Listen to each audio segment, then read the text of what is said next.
The morning sun barely reached the 18th green at Riverbend Golf and Country Club anymore. Members complained. The club manager received daily calls, and the regional director of Cornerstone Trust Bank, the financial institution that had purchased the club 2 years earlier, stood at the edge of the fairway, staring at the reason why.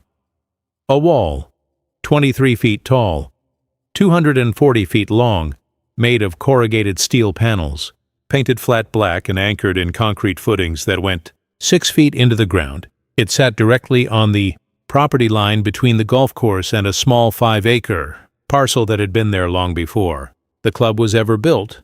The director's name was Graham Whitfield, and he was furious. "How is this legal?" he asked the club's attorney. The attorney Hun, a tired-looking man named Paul Werner, sighed. "It's his property. He can build a fence up to 25 feet under county code. He didn't need a permit. He didn't break any laws. It's destroying the aesthetics of the entire course." "I'm aware. Can we sue?" Paul hesitated. "We can try. But Mr. Brennan has already filed a counterclaim.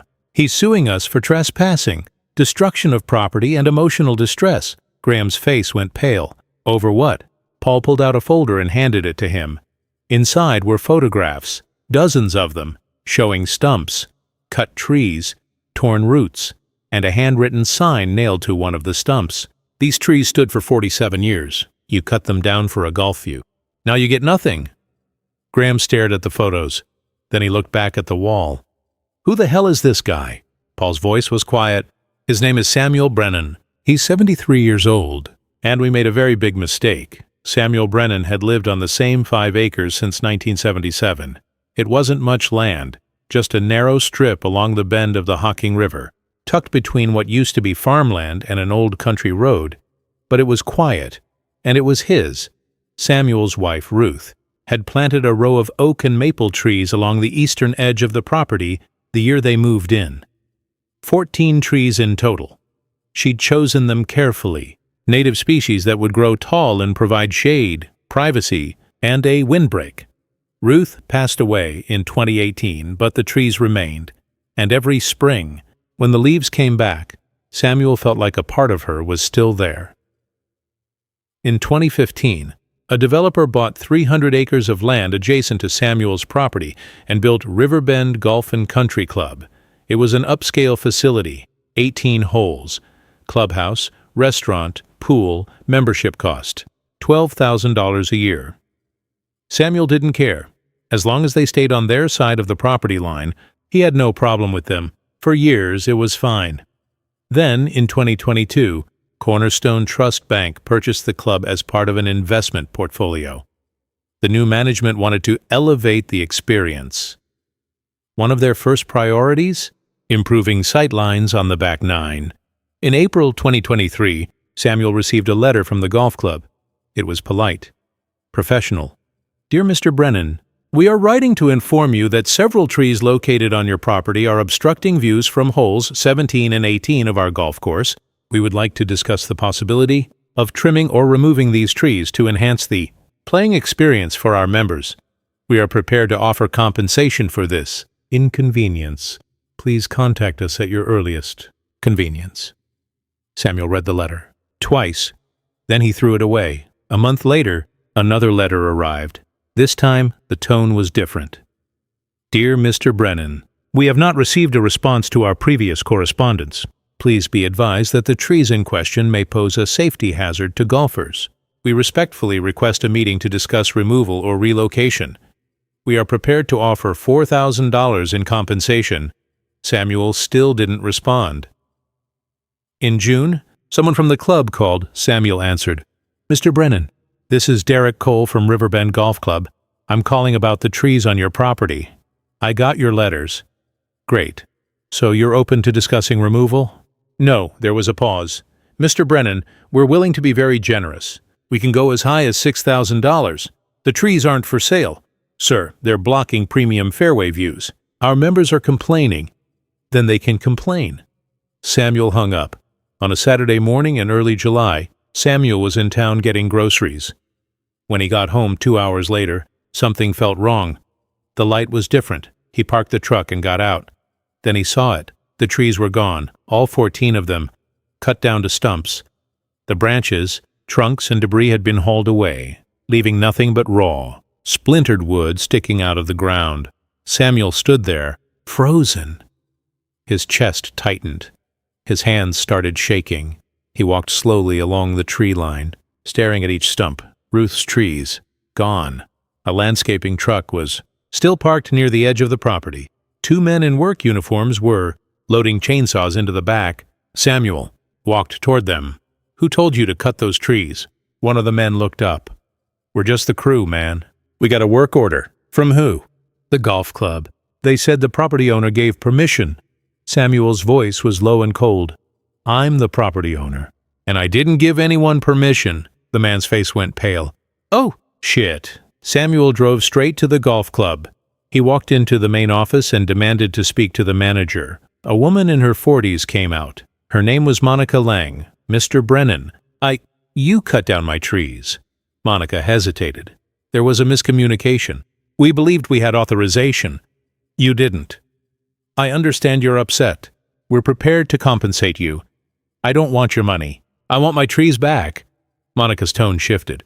"Mr. Brennan, the trees were on the property line. There was ambiguity about ownership." "There was no ambiguity. They were on my land." "You trespassed. You destroyed my property. We're willing to plant new trees." Those trees were 47 years old. Samuel's voice cracked. "My wife planted them." Monica went quiet. Samuel turned and walked out. That night, Samuel sat at his kitchen table, staring at a photo of Ruth standing beside the saplings she'd just planted in 1977. She was smiling. The trees were barely 3 feet tall. Samuel closed his eyes, then he opened them, and he made a decision. The next morning, Samuel called a local contractor named Ed Ruiz. Ed had done work on Samuel's property before: fencing, drainage, gravel. "Ed, I need you to build me a wall." "What kind of wall?" "Was steel. 23 feet tall, 240 feet long. Right on the property line." There was a pause. "That's a big wall. Can you do it?" "Yeah, but it's going to cost you." "I don't care." Ed was quiet for a moment. "This about the trees?" "Yeah, I'll give you a discount. The survey before construction could begin?" Samuel hired a licensed surveyor to mark the exact property line. The surveyor, Karen Stoltz, came out with GPS equipment and county records. It took her 4 hours. When she was done, she handed Samuel a certified map. "The property line runs exactly where you said it does. The trees were on your side. No question. Can you testify to that if I need you to?" "Absolutely." 2 weeks later, Ed's crew arrived. They started digging post holes, 6 feet deep, 40 feet apart. Then they set steel I-beams in concrete. The beams went up fast. Then came the panels. Corrugated steel, 12 feet wide, painted matte black. Each section was bolted into place. By the end of the first week, the wall was 10 feet tall. By the end of the second week, it was complete, 23 feet. It blocked the view of the entire 18th fairway, and it cast a shadow over the 17th green. The golf club erupted. Members flooded the office with complaints. Graham Whitfield, the bank's regional director, drove out personally to see it. He stood on the 18th tee and stared at the wall in disbelief. "This is insane." Monica stood beside him. "He's within his rights. There has to be something we can do. We can sue, but we'll lose." Graham's jaw tightened. "Then we sue anyway." Cornerstone Trust Bank filed a lawsuit in Iron County Common Pleas Court. Cornerstone Trust Bank D.B.E.E.A. Riverbend Golf Club v. Samuel Brennan. The complaint alleged: spite fence, built solely to harm the club. Unreasonable obstruction, blocking light and views. Diminished property value, reducing club's worth. Request for injunction. Order to remove the wall. Samuel's response was filed 3 days later by an attorney named Diane Cotter. Diane was in her 50s, a property rights specialist, and she didn't pull punches. The counterclaim alleged trespassing.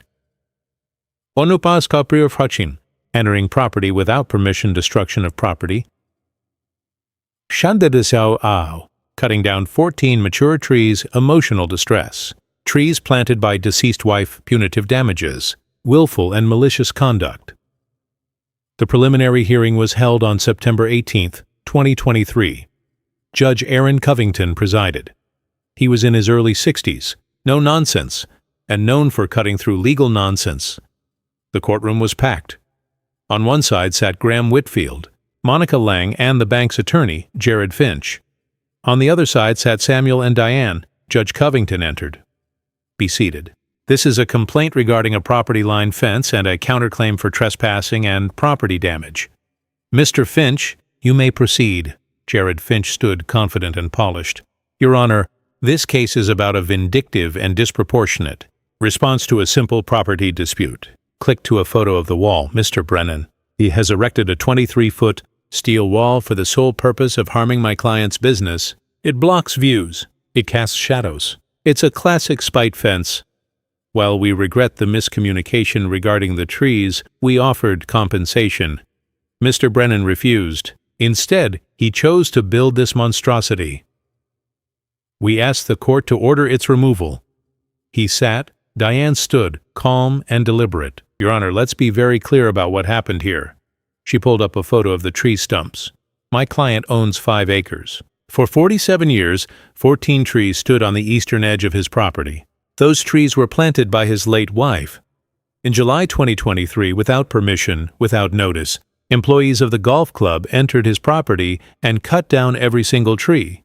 She let that sink in. They didn't ask. They didn't apologize. They offered money and called it a miscommunication. So my client exercised his legal right to build a fence on his own property. 23 feet is within county code. He doesn't need their permission. And if they don't like the view, they should have thought about that before they committed trespassing and destruction of property. Judge Covington looked at Finch. Mr. Finch, do you dispute that your client's employees cut down the trees? Finch hesitated. We believed we had authorization. That's not what I asked. No, Your Honor, we do not dispute the trees were removed. On Mr. Brennan's property? Yes, Judge Covington leaned back. Continue. Miss Cotter, Diane called Samuel to the stand. He walked slowly, his hands steady. Diane's voice was gentle. Mr. Brennan, why did you build the wall? Samuel looked at the judge. Because they took something I can't get back. The trees? My wife planted those trees the year we moved in. She's been gone 5 years. But every spring when the leaves came back, I felt like she was still there. His voice broke, and they cut them down, for a golf view. The courtroom was silent. Diane nodded. No further questions. Jared Finch approached cautiously. Mr. Brennan, isn't it true you built the wall out of spite? Samuel looked at him. I built it because I don't want to look at your golf course anymore. You're trying to hurt the club, financially. I'm trying to have privacy on my own land. Finch had no response. Diane called the surveyor, Karen Stoltz. She testified that the trees were entirely on Samuel's property, that the property line was clearly marked, and that the golf club had no legal claim to the land then. Diane called an arborist. He testified that the trees were mature, healthy, and worth approximately $42,000 in replacement value. Judge Covington took 3 days to decide. When court reconvened, the room was silent. Samuel sat beside Diane. Graham and Jared sat across the aisle. Judge Covington put on his glasses. I've reviewed the evidence, and this case is not complicated. The golf club trespassed on Mr. Brennan's property and destroyed 14 mature trees without permission. They then sued him for exercising his legal right to build a fence on his own land. He looked at Jared. That is not a spite fence. That is a property owner protecting his privacy after a clear violation of his rights. The motion to remove the wall is denied. He turned to Samuel. On the counterclaim, I find in favor of Mr. Brennan. Cornerstone Trust Bank is ordered to pay $42,000 for the replacement value of the trees, $15,000 for emotional distress, and $28,000 in attorney's fees. Total $85,000. The gavel fell. Cornerstone Trust Bank paid the judgment in full. The wall remained. Membership at Riverbend Golf Club dropped by 18% over the next year. The bank eventually sold the club at a loss. And Samuel? He used the settlement money to plant a new row of trees on the inside of the wall, where only he could see them. Samuel. Brennan didn't build a wall out of hate. He built it out of loss, because when someone Take something you can't replace, something tied to the person you loved most. You don't just move on, you protect what's left. The bank wanted a view. They got a wall. And every time a golfer complained, every time a member canceled, every time the club lost money, Samuel sat on his porch, looked at his new trees, and remembered Ruth. Because some things are worth more than money, some things are worth more than views, and some things, once they're gone, can never come back. Iron County, where boundaries matter.